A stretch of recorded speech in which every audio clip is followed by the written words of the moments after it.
Hello and welcome back to Lambretta-Lutz.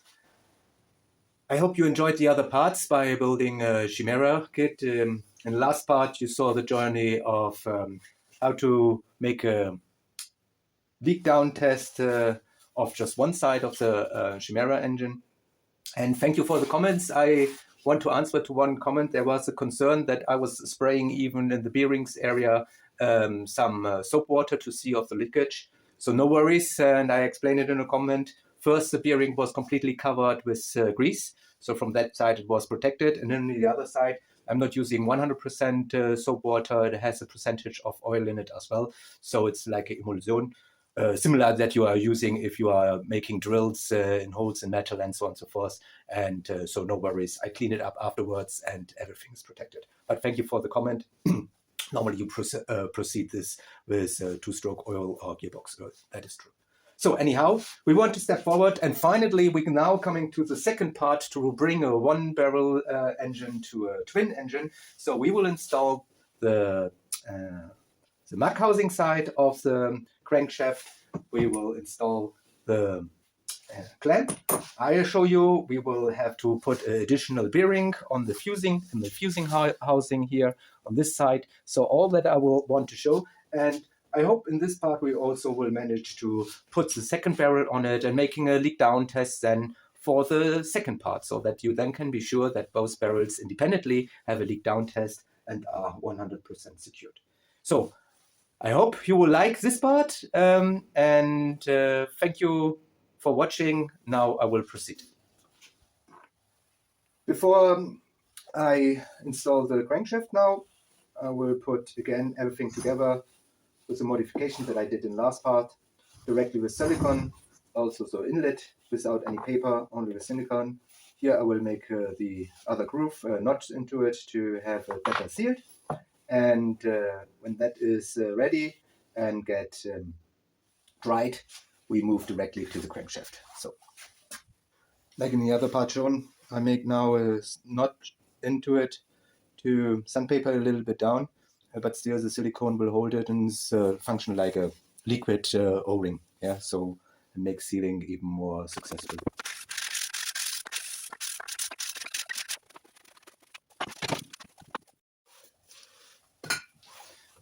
Cleaning now all surfaces with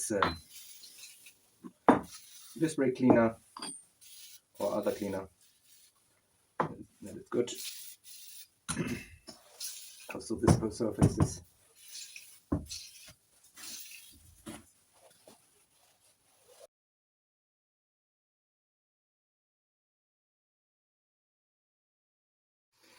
And a new surprise. I just opened this groove kit from the other barrels that coming from Monster and Timosachi. And one of the studs for the exhaust is missing. And it's 7 millimeters and it has a special density. So this is really funny. Okay, what I probably will do, I will shortcut ones of this that is normally coming for the heads. I cut it off here, making a thread into it, and having then at least from the same material a bolt. But really, Mr. Sashi, yeah, this gasket is not useful because it is leaking gas. Please look that everything is complete, please. Thank you.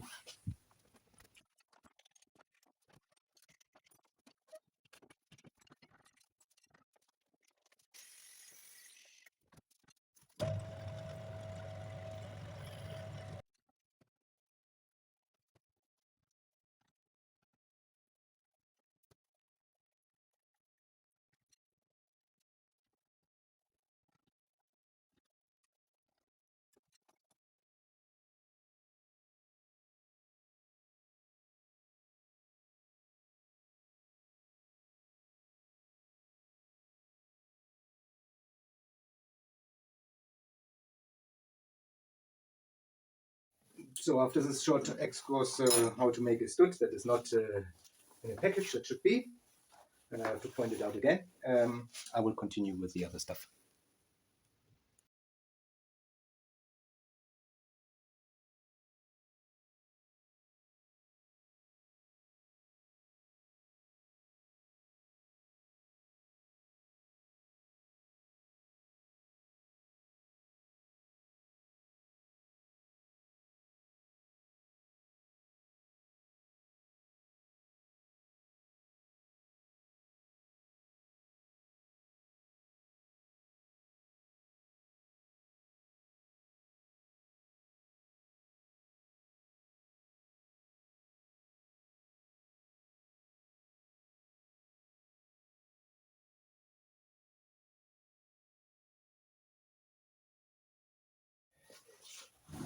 So the exhaust hood and the inlet is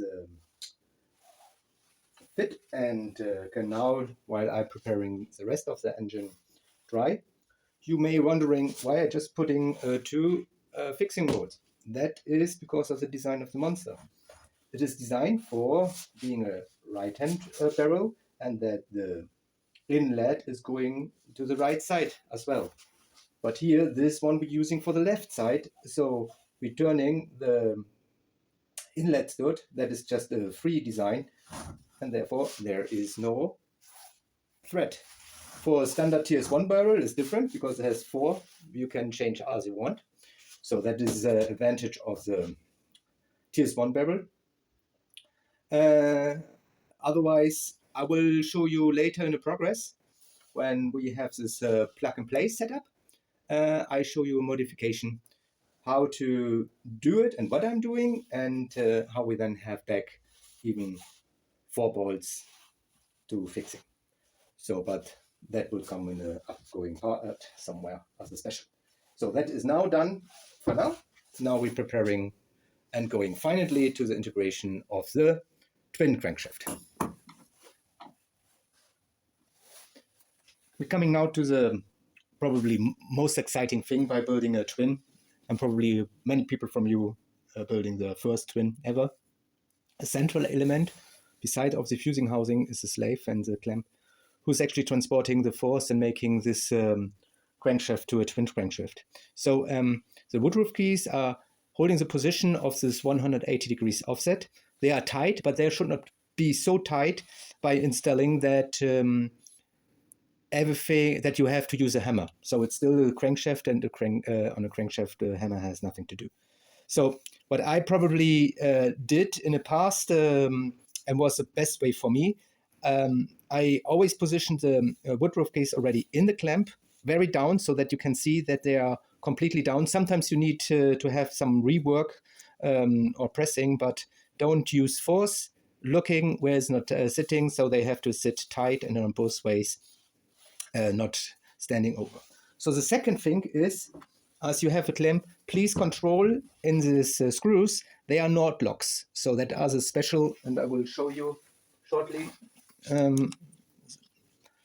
So that is another very important part. So these Nord locks are special because they have a stronger opening force than the force when you screw it. So if you screw the screw with, for instance, 12 Newton meters, the open is almost 20. So they're not coming loose. So if you ever have to make a maintenance, then please change them. You can use them more often, yes, but for security reasons on such a central element, change them again. So, and if you screw them out, you have to take care that in any case it's looking out like this, because this housing is so tight, then suddenly it's crashing. You will recognizing by force, but then you can get the clamp not out any longer. So take care that everything is in the right position. And to have it in the right position, you still have the other side. So you can make a dry test, actually, and just showing it in the wrong way. So now I have to open it.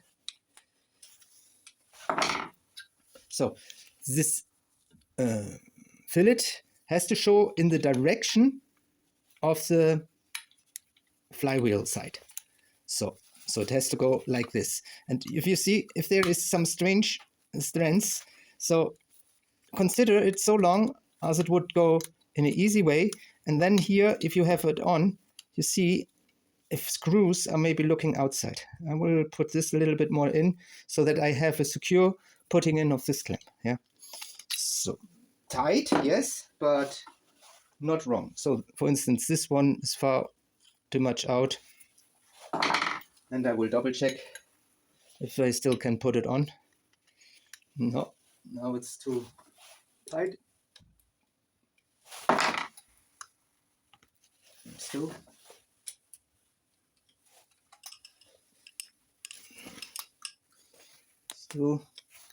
So that is a good way. That is a good way. That is the force that you can use. So having done this and having prepared the sleeve like this, it should be easily go in. So I hope you can see. So you can check from the other side that normally you have not the barrel on, so you see that the crankshaft is in an upper dead position. Why you have it not in a below part position, below depth end? Because then the conrod would be in between, and you could had no access to the central lock screw with this. So now everything is clean. One compressed air again, also to this. It should be clean. So and now hopefully, when we did everything right, the slave should be slip in very easy. And no, I'm not satisfied with that because I will not use the hammer. That is not like it how I like it. Sure, you can push it now, but not me. So I will make another control. It should be. Everything's okay. Everything's clean. Okay, I'll give it here a little bit more opening. Give it here a little bit more opening. Try it from this side. Yeah, here you see, this side.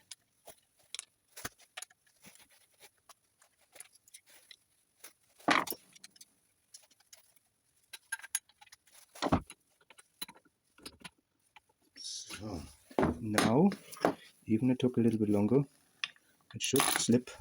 That is the way how it should happen. Easily falling almost in by himself. So and then you should have a situation that this is set.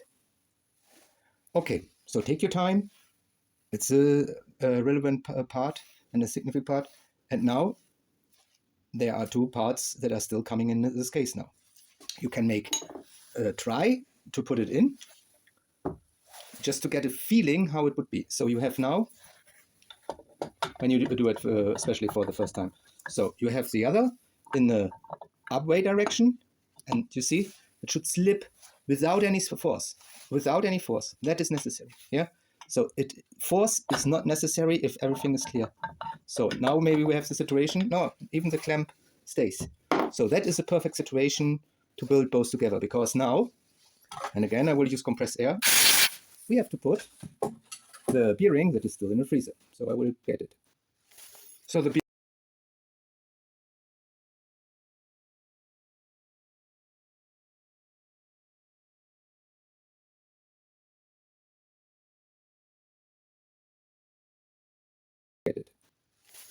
bearing is now was in a freezer.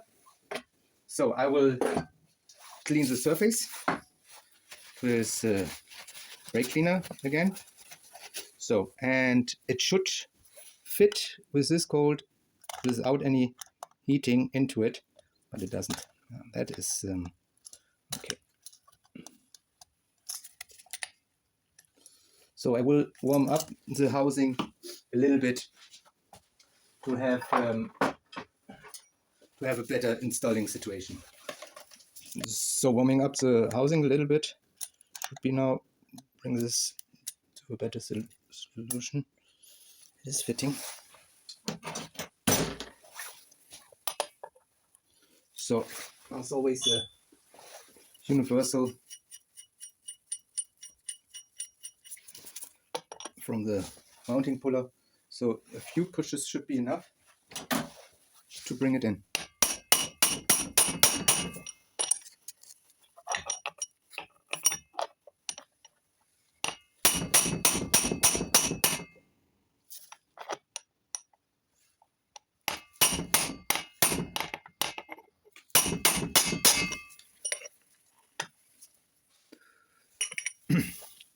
So in this case, the housing could have been a little bit warmer, but there was now not a strong force, and it should be tight as well. This bearing that is not we make compressed air. So now the necessary thing is still missing, the secure spring, and is the security clamp. Okay, and should fit. Okay, good. Now the fusing part. So we have the crankshaft, the lower one, in an upper dead position. So we have to put in this in a lower. Yes, perfect. And now we can screw from below through the drill hole of the lower crankshaft. Maybe I will change the position to show you. Wait. So here you can put now for the M8 your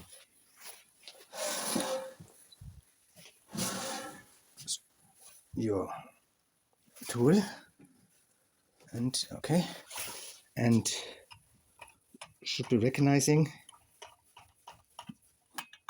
Yeah, so you have already a little bit force. I will not tighten it up to the 22 Newton meters that is requested, because when I just having it like this, I know that the both surfaces are touching. So I will turn over the engine again. Wait, because now it's time to secure and tighten up the screws of the clamp. What I'm doing again is in different steps. So screw them until they are a little bit tight, and then you see 180 degrees more. You have sometimes turn a little bit. Yeah, now find it, and again, and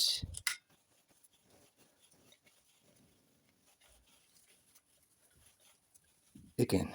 So now here, and one more time, checking.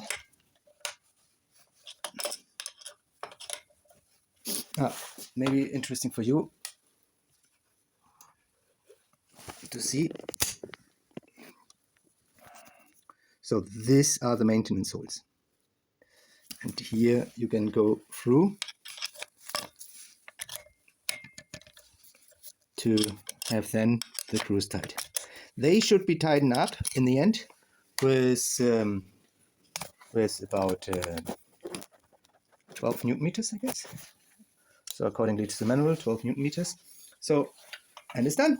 We have a twin crankshaft installed now. So what is the next? We put on the Mech housing. But before we do this, I have to turn over again the engine. So when you see it from this side, it is important to check the clearance of the crankshaft. I think in the other part I didn't show it for this side, but I know that it was fitting. So, and there is a minimum of 3/10. Can you see it? So 0. No, why is it not focusing? So 0.3 millimeters of clearance that you need minimum, and here we have probably even more. Yeah, almost. It's 0.4. So means on the other side probably we have 0.2. It looks a little bit more tight, but that looks good. So now I will install the Mech housing. There we will check the clearance as well, and we are then good to go.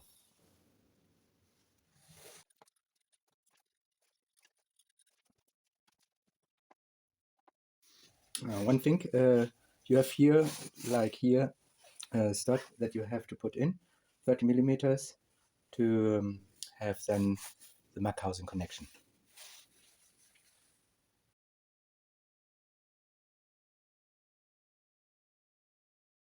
So you see it is so easily to turn by hand, so it's a good advice to put a drop of thread glue on it.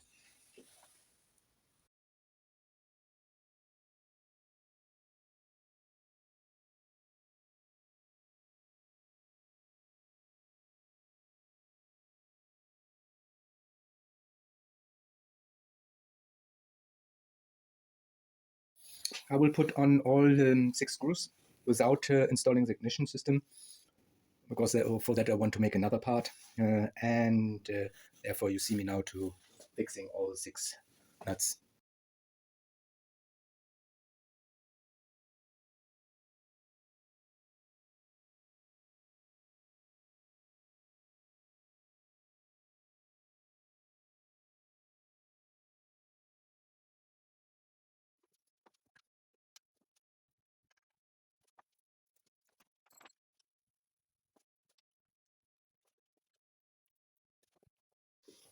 So again, and I'm already on the first one, I will put a little bit on silicone on it to have no leakage through the bolt to the head nuts. Thank you for the comment. Here you can also put Viton O-rings that then makes the sealing to the barrel. So as you can see, I really make a very thin layer on the paper, as I did already something on the housing. So, and again, no, it is not a tuning workshop.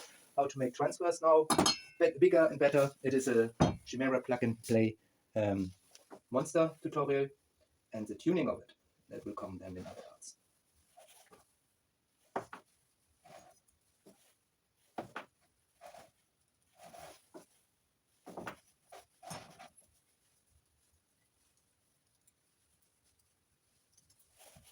So just a thin layer, yes, not a piston, I know.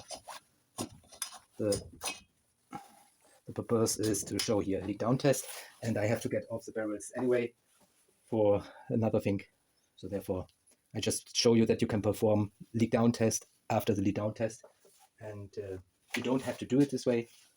It is just one possible way, but it demonstrates also before what I did change to make it pass. And for instance, having the special grooves into it, machined into it, so that this is perfectly sealed, and I put it here around the studs.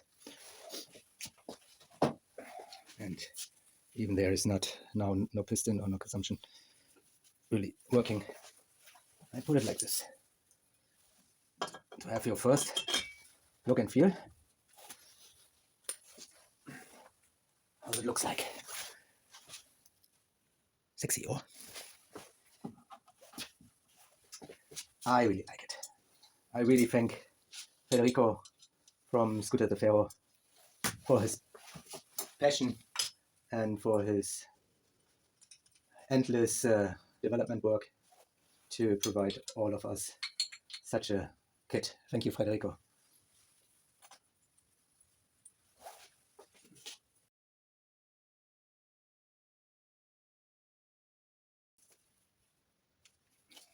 So again, 22 to 24 of torque, crossover. That will probably perform on every other engine as well.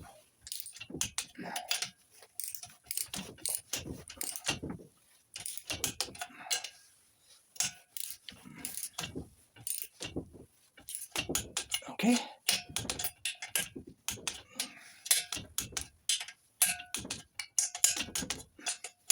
So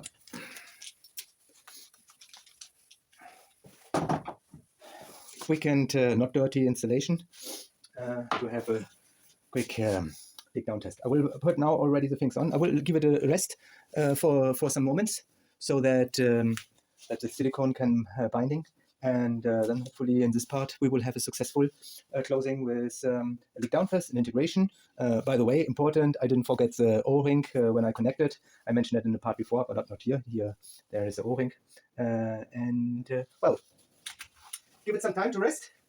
I may have a drink, and then something to eat, and then we will see back with a leak down test. Important fact, I didn't start with a leak down test because I forgot something very important. Closing the maintenance holes for the sleeve and lamp.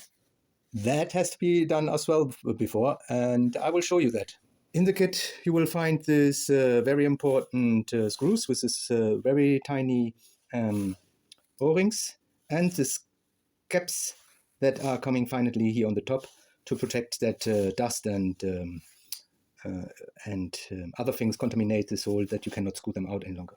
So remember that here are the holes actually for the screws of the clamp that are the maintenance. So that is, in my eyes, a good thing. If you are feeling uncomfortable in the beginning, what I probably understand, you can check frequently if the 12 newtons meters is still on the clamp, and it will be.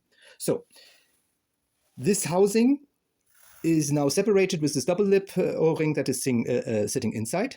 We saw that. But the clamp himself has access to the outside. So this can be a leaking problem as well. So therefore, we will put it now as it is, just with a little bit of grease and no extra protection like silicone or like screw glue. I will put it as it is. You have to be very careful with this to tighten them because they easily break then the O-ring. So it's just really to secure the leakage. Let's see if it works like it was designed for. So again, just a little bit of grease. I drop it already in. And again, a little bit of grease. And dropping it in. So, and now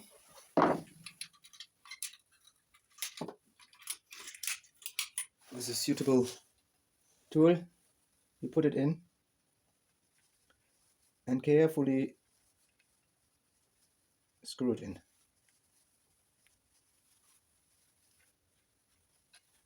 Okay.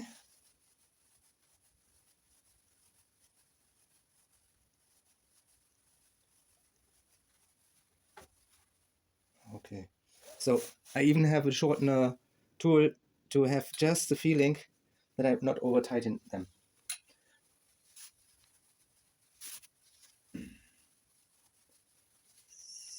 So that should go easily. So and that are approximately 4 to 5 Newton meters maximum. So and then it's a good advice to put here some silicone on it to put the gaps closing the caps that they are not falling out and pretending. But now for this we leave it like this, and we will see if the leak down test already will performed soon. We waited time, so the exhaust hood and inlet had enough time anyway to glue and sealed up properly. The other stuff should be okay as well.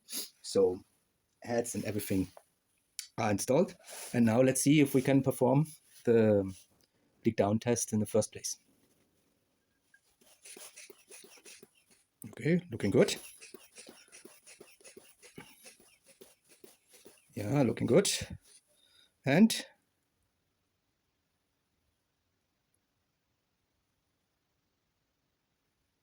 well, good, but not perfect. I mean, leave it to 300. Let's wait.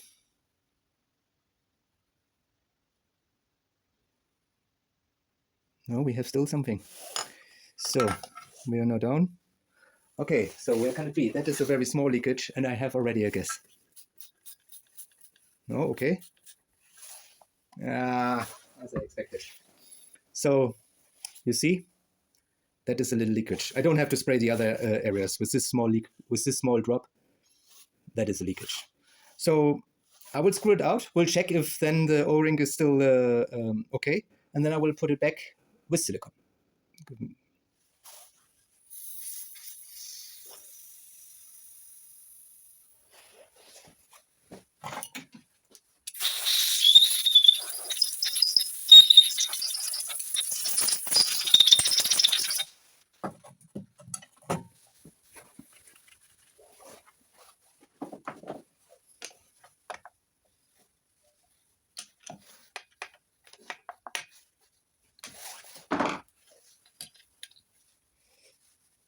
This one was okay, but I honestly speaking don't want to risk anything. So I will get this one out as well. And yep, as I expected, the O-ring is already in. So what I do is taking a small wire with a kind of hook to get it out. It's a tricky job, but it's still okay. Now this one. And I believe in the production there's still some end of the thread where you cannot really smooth it down. So what I never tried is actually to maybe go with a Dremel into it to have then more clear surface. Also here with a small hook, fishing the O-ring out. It's still okay. So, and then now we do it differently. So we put the layer on silicone around the thread in the beginning. The same here. This time without loaf, but I seldom do. But I'm running out of loaves. So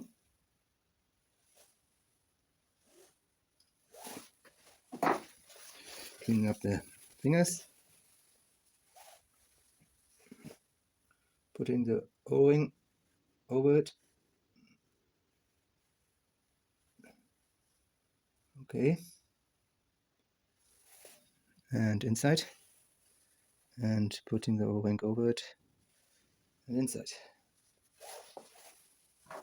Now the same game.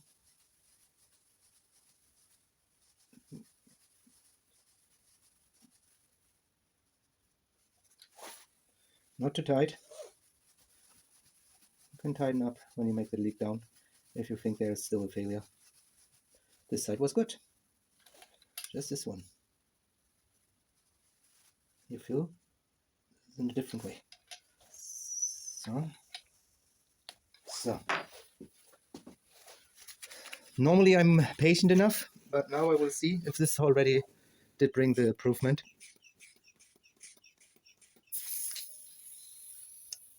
I should close the vent.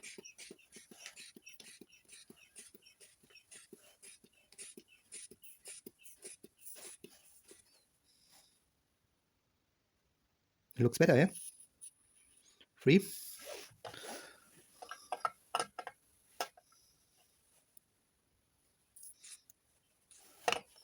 I think we pass.